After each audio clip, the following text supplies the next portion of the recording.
What's up, guys? It's McNulty here. Welcome back to the channel. I hope you guys are all doing well. So we have seen off February. The month of love has gone and passed, and we are ushering in the beginning of spring. It's still freaking cold where I am. I don't know how it is where you guys are, but I'm really praying for that heat. And things are heating up in the portal actually at the moment, because we have a brand new hero of the month. As we do every single month, we have a brand new hero of the month. And this one, she's fire. As you can see, she is burning hot. She's definitely bringing the heat. And we are going to have a closer look at our latest hero of the month, called Eliana, I think is how you pronounce that, but it's a really weird name. And she's got a really humongous hat, but she is going to be good. Mark my words, this is a decent hero of the month right out the box. So Eliana is obviously a fire hero. There's no sort of second guessing that. She's fire all over. She is of the wizard class as well, so she gets a chance to jinx, which is pretty decent. So extra damage per buffs that the enemy have. And she's going to be of the 25 family legends. No idea what they're going to be yet or what skill they're going to have. She's got two passives, and these are going to be coming in important in a moment when we have a look at her skill. So she gets innate resistance against burn damage, which is pretty cool. Definitely because of the latest Untold Tales heroes, they all give a massive amount of burn damage. The corrosive burn, and this will give you innate resistance against that. It won't give it for your entire team, but having an innate resistance against a prominent effect in the game is always really good. She also gets this second passive, which I'm going to look at quite a bit, and that is this character gains 5% mana every time an enemy receives burn damage.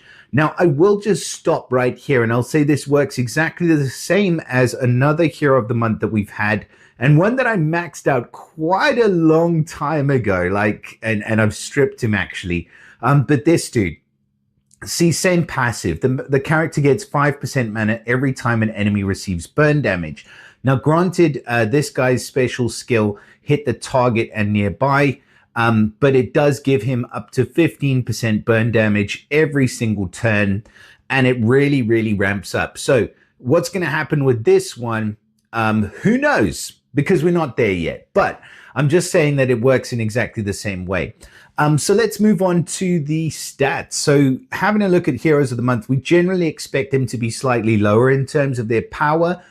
She is, keeping that up. She's 1066. Just to give you an idea, this is probably our most recently released hero, 1166, and then there was another portal that came about. This dude, he's also 1166. So the hero of the month is trailing by about 100 points in terms of her team power, which I don't think is fair.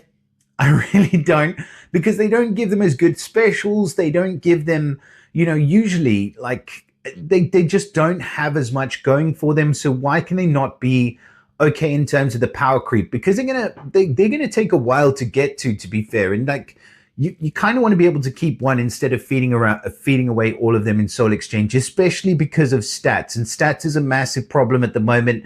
Definitely need some more balance coming into it. And there are some whisperings of balances happening with terms to power. But we need to make sure that we keep banging on about it. So anyways, that is the team power. Stats wise, she's 1104 attack, 1097 on the defense, and 1769 health.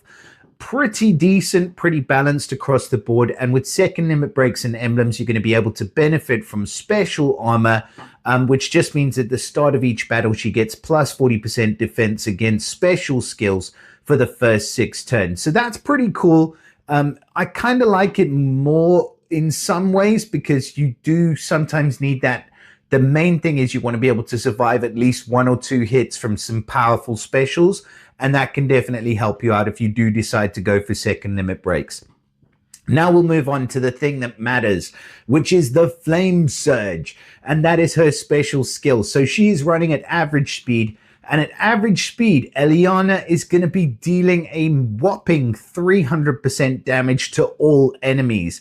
And all enemies receive 948 burn damage. Now, this is with max limit breaks and emblems. Without them, it's 640. So the burn damage ramps according to, or scales according to the attack stat of the hero.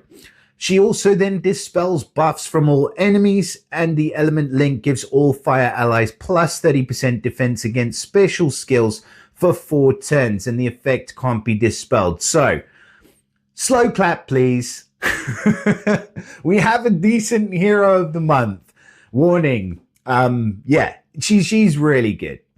So upfront damage, 300% damage to all enemies. That's really decent. It's a nice heavy hit. You can bump her attack stat up as much as possible, and you kind of want to work with her attack stat because she is dealing damage over time as well. And that damage over time is pretty decent. 948 burn damage is quite a bit of burn damage over 4 turns. It's like 250, just under 250 burn damage per turn. So if your 300% hit didn't finish them off, then the burn damage is there to do the rest of the job. And then she also dispels buffs from all enemies. Now, obviously, there is a problem with the order of this in that you want the dispel to come first, but then she is a hero of the month, and that is very intentional specifically for a hero of the month. We don't often see priority dispel heroes, even in other classes and things like that. Just to illustrate my point here, again, I'm going back out into my roster, but look, Regen, absolute S tier hero, dispels buffs from the target and nearby enemies. That's the priority. And then you've got slightly older hero. Let's look at Ray. So he first gives burn damage and then negative defense against fire, and then he gets the dispel. That's generally like the order of things for to kind of balance out the power dynamic between these heroes.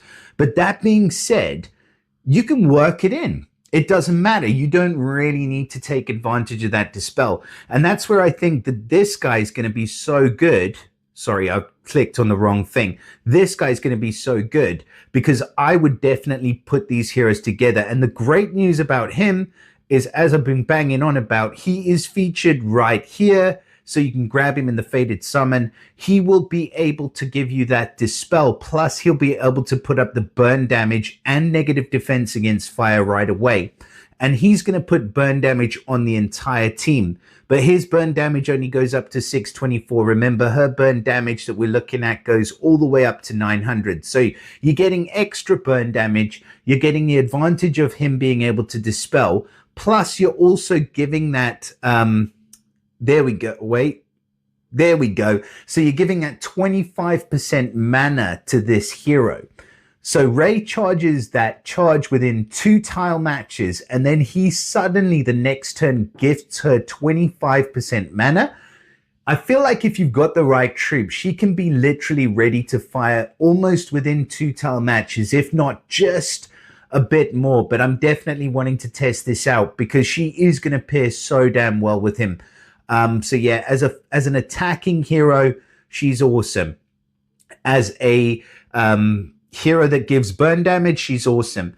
As a dispeller, she's not quite as awesome, but she can still work. You just have to be a bit wary of things like counterattack and defense up, but like you can work around it. Come on, guys. Like you can't have every single thing in a specific package. So, but this hero's cool. And I like the increased defense as part of the elemental link because it means that's an encouragement to take her alongside other fire allies. So yeah, this is a really good hero of the month. She's kind of got everything that we want. And yeah, you know, like I said, slow clap from me.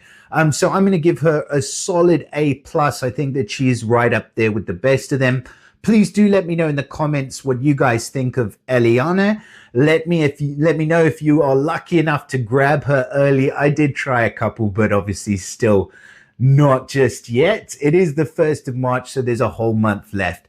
But let me know if you're lucky enough to grab her. Let me know how she performs. Drop us a like, subscribe, share it with your mother, and I'll see you guys again soon. Bye for now.